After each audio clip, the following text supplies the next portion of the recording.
ഒരു ചെറിയ ഒരു ഹദീസാണ് പറയുന്നത്. പ്രവാചകൻ സല്ലല്ലാഹു അലൈഹി വസല്ലമ ഒരിക്കൽ പറഞ്ഞത്, മസലുൽ മുഅ്മിനീന ഫീ തവാദ്ദിഹിം വതറാഹുമിഹിം വതആതുഫിഹിം കമസലിൽ ജസദിൽ വാഹിദ് ഇദാ ഇശ്തകാ മിൻഹു ഉളുവൻ തദഅ ലഹു സായിറുൽ ജസദി ബിസ്സഹരി വൽ ഹമ്മ എന്നാണ്. സഹോദരിമാരെ, സഹോദരങ്ങളെ,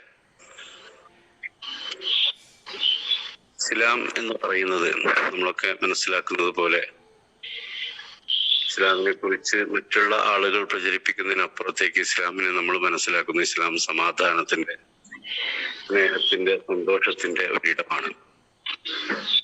ഇസ്ലാമിനെ ഒരു ജീവിത വ്യവസ്ഥയായിട്ട് അംഗീകരിച്ച ആളുകളാണ് നമ്മളൊക്കെ. അതുകൊണ്ട് തന്നെ ഈ ഒരു സമാധാനത്തിന്റെ, ഈ ഒരു സന്തോഷത്തിന്റെ, സ്നേഹത്തിന്റെ ഒരിടത്ത് ഒരുമിച്ച് കൂടുന്ന ആളുകളായിട്ട് നമ്മൾ മാറിയിട്ടുണ്ട്. ഇസ്ലാമിനെ പല രീതിയിൽ, പല കോണുകളിലൂടെയാണ് ഇസ്ലാമിന്റെ ശത്രുക്കള് അതിനെ പരത്തിക്കൊണ്ടിരിക്കുന്നത്, അതിനെ പ്രചരിപ്പിച്ചുകൊണ്ടിരിക്കുന്നത്. അങ്ങനെയൊക്കെ പ്രചരണങ്ങൾ നടക്കുമ്പോഴും ഇസ്ലാമിന്റെ പേരിൽ ഒരുമിച്ച് കൂടിയിട്ടുള്ള ആളുകള് അവര് പരസ്പരം സ്നേഹം പങ്കിടുന്നു, അവര് പരസ്പരം സന്തോഷം, അതുപോലെ തന്നെ അവര് പരസ്പരം സമാധാനത്തോടു കൂടിയിട്ട് ജീവിക്കുന്നു എന്നുള്ളത് ലോകത്തുള്ള ഇസ്ലാമിനെ നോക്കിക്കാണുന്ന ഇസ്ലാമിക ജീവിതം നയിക്കാത്ത മറ്റുള്ള ആളുകളെ അമ്പരപ്പെടുത്തിക്കൊണ്ടിരിക്കുകയാണ്. അതിന്റെ ഒന്നാമത്തെ കാര്യം, ഇസ്ലാം എന്ന് പറയുന്നത് സമാധാനമാണ് എന്ന് പറയുന്നതോടൊപ്പം അത് ജീവിതത്തിൽ അവര് പുലർത്തിക്കൊണ്ടിരിക്കുകയാണ്. പരസ്പരം സ്നേഹിച്ചും പരസ്പരം സഹായിച്ചും പരസ്പരം സഹകരിച്ചും ഒരുമിച്ച് മുന്നോട്ട് പോകുന്ന ആളുകളായിട്ടാണ് ഇന്ന് ലോകത്തുള്ള മുസ്ലിങ്ങളെ നമ്മൾ കാണുന്നത്. അതല്ലെങ്കിൽ മുസ്ലിങ്ങളെ മറ്റുള്ള ആളുകൾ നോക്കിക്കാണുകയും ചെയ്യുന്നത്. അതുകൊണ്ട് തന്നെയാണ് അങ്ങ് ഫലസ്തീനിലും ഗസയിലും നടക്കുന്ന ആ നടുങ്ങുന്ന ചിത്രങ്ങള്, അവിടുത്തെ അനുഭവങ്ങള് പങ്കിടുമ്പോൾ ഏതൊരു കോണിലും ജീവിച്ചു കൊണ്ടിരിക്കുന്ന മുസ്ലിങ്ങള് അതിൽ പ്രയാസപ്പെടുന്നത്. എവിടെയെങ്കിലും ഏതെങ്കിലും ഒരു ഭൂമിയുടെ ഏതെങ്കിലും ഒരു അറ്റത്ത് ജീവിക്കുന്ന മുസ്ലിം സമൂഹം അല്ലെങ്കിൽ മുസ്ലിം എന്ന പേരുള്ള ഒരാള് ഗസയിലെ ഇത്തരത്തിലുള്ള, ഫലസ്തീനിലെ ഇത്തരത്തിലുള്ള, ഇറാനിൽ നടക്കുന്ന, സിറിയയിൽ നടക്കുന്ന എന്ന് വേണ്ട ലോകത്ത് ഏതൊക്കെ തരത്തില് ആളുകൾ അനുഭവിച്ചു കൊണ്ടിരിക്കുന്ന പ്രയാസങ്ങൾ കേൾക്കുമ്പോൾ അത് എന്റെ പ്രയാസമായിട്ട് മാറുന്നത് അതുകൊണ്ടാണ്. അത് അല്ലാഹു സുബ്ഹാനഹു വ തആല നമുക്ക് നൽകിയിട്ടുള്ള വലിയൊരു അനുഗ്രഹമായിട്ട് തന്നെയാണ് നമ്മൾ അതിനെ കാണുന്നത്. പ്രവാചകൻ സല്ലല്ലാഹു അലൈഹി വസല്ലമ വളരെ കൃത്യമായ രൂപത്തിൽ അതിനെ ചെറിയ ഒരു ഉപമയിലൂടെ പറയുകയാണ്. മസലുൽ മുഅ്മിനീന ഫീ തവാദ്ദിഹിം വതറാഹുമിഹിം വതആതുഫിഹിം, പരസ്പര സ്നേഹത്തിലും പരസ്പര കാരുണ്യത്തിലും പരസ്പര ഐക്യത്തിലും വിശ്വാസികളുടെ ഉപമ എന്ന് പറയുന്നത് കമസലിൽ ജസദിൽ വാഹിദ്, ഒരൊറ്റ ശരീരം പോലെയാണ്.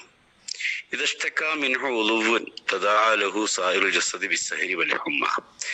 ആ ഒരൊറ്റ ശരീരത്തില് എന്തെങ്കിലും പ്രയാസങ്ങൾ വന്നാൽ, എന്തെങ്കിലും അസുഖങ്ങൾ വന്നാൽ, മറ്റുള്ള അവയവങ്ങൾ ആ അവയവത്തിന് വേണ്ടിയിട്ട്, ആ ശരീരത്തിലുള്ള മറ്റു ഭാഗങ്ങൾക്ക് എന്തെങ്കിലും സംഭവിച്ചിട്ടുണ്ടെങ്കിൽ മറ്റു ഭാഗങ്ങളൊക്കെ അതിനു വേണ്ടിയിട്ട്, പനി ബാധിച്ചിട്ടാണെങ്കിൽ പനി ബാധിച്ച്, ഉറക്കമൊഴിച്ചിട്ടാണെങ്കിൽ ഉറക്കമൊഴിച്ചുകൊണ്ട് അതിനെ സംരക്ഷിക്കാൻ വേണ്ടി കാവൽ നിൽക്കുന്നത് പോലെ വിശ്വാസികൾ സ്നേഹത്തിലും സൗഹാർദ്ദത്തിലും സഹകരണത്തിലും ഒരൊറ്റ ശരീരം പോലെയാണ് എന്നാണ് പ്രവാചകൻ സല്ലല്ലാഹു അലൈഹി വസല്ലമ പഠിപ്പിച്ചിട്ടുള്ളത്. പ്രിയപ്പെട്ടവരെ, ഇതാണ് നമ്മളുടെ ഉപമയായിട്ട് പ്രവാചകൻ നമ്മെ ബോധിപ്പിക്കുന്നത്. പരിശുദ്ധ ഖുർആൻ വളരെ വ്യക്തമായിട്ട് ഇത് പറയുന്നു. ഇന്നമൽ മുഅ്മിനൂന ഇഖ്വ, പരസ്പരം വിശ്വാസികൾ എന്ന് പറയുന്നത്, മുസ്ലിങ്ങൾ എന്ന് പറയുന്നത് പരസ്പര സഹോദരന്മാരാണ്. അതുപോലെ തന്നെ ഖുർആൻ പറയുന്നു, പ്രവാചകൻ പറയുന്നു, അൽ മുസ്ലിമു അഖുൽ മുസ്ലിം, പരസ്പരം താങ്ങും തണലുമായി മാറുന്നവനാണ് മുസ്ലിം എന്ന് പ്രവാചകൻ സല്ലല്ലാഹു അലൈഹി വസല്ലമയും പഠിപ്പിക്കുന്നു. ഇതായിരിക്കണം നമ്മളുടെ ജീവിത രീതി. നമ്മളുടെ അടുത്തുള്ള നമ്മുടെ സഹോദരൻ പ്രയാസപ്പെടുന്നുണ്ട് എങ്കിൽ അത് എന്റെ പ്രയാസമായിട്ട് കാണാനും അതറിയാനും അത് മാറ്റിയെടുക്കാനും കൂടെ നിൽക്കുന്ന ആളുകളായിട്ട്, മാറുന്ന ആളുകളായിട്ട് നമുക്ക് മാറാൻ കഴിയേണ്ടതുണ്ട്. അപ്പോഴാണ് ഇസ്ലാമിന്റെ ആ സമാധാനം, ഇസ്ലാമിന്റെ ആ സ്നേഹം, ഇസ്ലാമിന്റെ ആ സന്തോഷം നമ്മുടെ ജീവിതത്തിൽ പുലരുകയുള്ളൂ എന്ന് നമ്മൾ മനസ്സിലാക്കുക. അങ്ങനെയായിരുന്നു പ്രവാചകൻ പടുത്തുയർത്തിയിട്ടുള്ള ആ സമൂഹം ചെയ്തിരുന്നത്. നമുക്കറിയാം, അൻസാറുകളായിട്ടുള്ള ആളുകളൊക്കെ കുറിച്ച് മുഹാജിറുകളായിട്ടുള്ള ആളുകൾ മദീനയിലേക്ക് എത്തിയപ്പോൾ എത്രത്തോളം സ്നേഹമാണ് അവർ കൊടുത്തിട്ടുള്ളത് എന്നുള്ളത് അവരുടെ ജീവിതത്തിൽ നമ്മൾ പലതവണ കേട്ടിട്ടുള്ളതാണ്. പരസ്പരം ഒന്നുമില്ലാതെ മുഹാജിറുകൾ മക്കയിൽ നിന്ന് മദീനയിലേക്ക് എത്തിയപ്പോൾ അവർക്ക് എല്ലാം കൊടുക്കാൻ തയ്യാറായ, അവരെ സ്വീകരിക്കാൻ തയ്യാറായ, അവരെ പാട്ടുപാടി അവരുടെ കൂടെ കൂട്ടാൻ തയ്യാറായിട്ടുള്ള അൻസാറുകളുടെ ചരിത്രം നമ്മൾ പലപ്പോഴും കേൾക്കുന്നതാണ്. ആ ഒരു ജീവിത രീതിയായിരിക്കണം യഥാർത്ഥത്തിൽ നമുക്കും ഉണ്ടാകേണ്ടത്. ലോകത്തിന്റെ ഏത് കോണിലും ഒരാൾ പ്രശ്നങ്ങൾ അഭിമുഖീകരിക്കുന്നുണ്ടെങ്കിൽ, പ്രയാസപ്പെടുന്നുണ്ടെങ്കിൽ, അത് എൻ്റെ ജീവിതത്തിൽ ഞാൻ പ്രയാസപ്പെടുന്ന, ഞാൻ അഭിമുഖീകരിക്കുന്ന പ്രശ്നമാണ് എന്ന് മനസ്സിലാക്കിക്കൊണ്ട് അവരോട് ഒപ്പം നിൽക്കാൻ, അവരോട് ഐക്യപ്പെടാൻ, ഐക്യദാർഢ്യം പ്രകടിപ്പിക്കാനുള്ള അവസരം കൂടിയാണ്. ആ അവസരമാണ് വിശ്വാസികൾ എന്ന നിലക്ക്, മുസ്ലിങ്ങൾ എന്ന നിലക്ക് അതിനൊക്കെ ഒപ്പം നിൽക്കുന്നത് എന്നുകൂടെ നമ്മൾ മനസ്സിലാക്കുന്നു.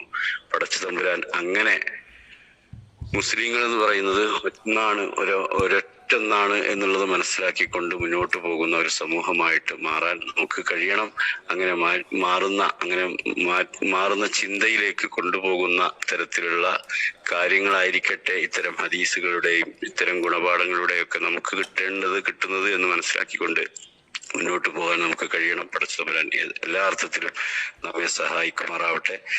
ധാരാളം പ്രയാസങ്ങളും പ്രതിസന്ധികളും അഭിമുഖീകരിക്കുന്ന മുസ്ലിം സമൂഹം അവരുടെ പ്രയാസങ്ങളും പ്രതിസന്ധികളും നമ്മുടേത് കൂടിയാണ് എന്ന് മനസ്സിലാക്കിക്കൊണ്ട് അവരോടൊപ്പം നിൽക്കുന്ന ഒരു വിശ്വാസ സമൂഹമായിട്ട് മാറാൻ നമുക്ക് കഴിയട്ടെ.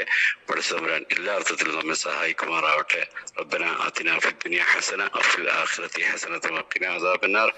ആമീൻ ബിറഹ്മതിക യാ അർഹമർ റഹീമീൻ. അസ്സലാമു അലൈക്കും വറഹ്മത്തുള്ളാഹി.